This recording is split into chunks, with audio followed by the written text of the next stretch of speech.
এটা কি ভাঙ্গি দেশ আসলো হানি হানি হানি আচ্ছা একটা আলাদা রাইস চারটা ভাঙ্গি নিতে হবে সবচেয়ে থেকে বড় বড় কাকা ভাঙ্গি কি ভালো হবে কি ও ভাঙ্গা 70 দিন হ্যাঁ এই চারটে মজু বাস আছে দেখো সবচেয়ে বড় বড় এই ভাঙ্গা 70 দিন ভাঙ্গি আমাদের ভাঙ্গার ভাঙ্গি এগুলা ঠিক আছে চারটা বাস আছে এই চারটা না এই নাম করা চারটা কত চাচা এই চারটা কত চারটে আপনি দিবেন হলো দাম সীমিত যাবেন মানে 400 টাকা এই মেয়ে 400 টাকা আছে চারটা ভাঙ্গি চারটা ভাঙ্গি একটা দুইটা তিনটা চারটা হ্যাঁ 600 ভাই 600 600 টাকা ও। বেশি হলো তোমায় বলেন ভাই এই বেশ আছে এটা দেখো এখন কত দিন ওটা বলেন না চারটা 300 টাকা দিবেন দেখো 300 টাকাই দিমু দেখেন 500 না না না 300 টাকাই দিমু দেখেন দিবেন দেন লাভ হবে হ্যাঁ দিবেন না দিলে বলবেন না 300 টাকাই দিমু না না এটাই দিমু এটা আমাকে বাজেট 300 টাকা বাজেটের মধ্যে 300 টাকাই দিমু এটাই দিমু হ্যাঁ এটা কি ভালো হবে কাকা এটা কেমন জানি একটু এই যে এই দেখেন এটা পোষা হবে সস্তা দেখ দিয়ে এটা পোষা হবে নি বললে যে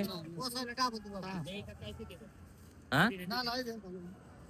ভালো হবে কি কি পাঁচটা ভাঙ্গা 800 টাকা ওটা সাইজ কেমন হ্যাঁ বড় ছিল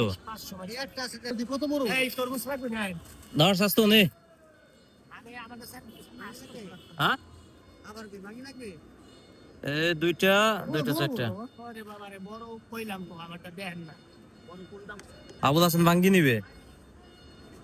ওটা কত চাইছে শোনো না হ্যাঁ কত বড় কত 150 এটা 100 টাকা চাই যদি মন চাই নিয়ে না চাইলে কাই স্যাম্পল দেই আচ্ছা দেন কাকা এটা ডাবল হবো আর না দেখামু ওইরে মিয়া ডাবল হইলে কি হইছে ওরা ডাবল আমরা জানিছি ওই তো তরমুজ এরকম বাইরে না এটা কোন দেখি কি রকম বেরে আমরা কাটছি না এটার মধ্যে কি বেরে তাহলে আমরা ওর মধু কাটিয়ে নিছি কাকা চারটা নিছি দুটো কাটছি দেখছেন একই এরকম হইব না দানা ভালো হয়েছে দানাগুলো সব পাচ্ছে 150 টাকা দিয়ে দেন 150 টাকা দিবেন চারটা নিছি টাকা যদি না কাটছে 900 আরে বাবা রে আপনি যাইতে হ্যাঁ বাবা আমি কইছি কাটছে না 170 টাকা না ওই হ্যাঁ আমার এই কেনা বেশি 200 টাকা এই আর কি তো আমরা এখান থেকে ভাঙিলাম চারটা 300 টাকা দিয়া তো রোজার সময় ইফতারি দিব তো এই কারণে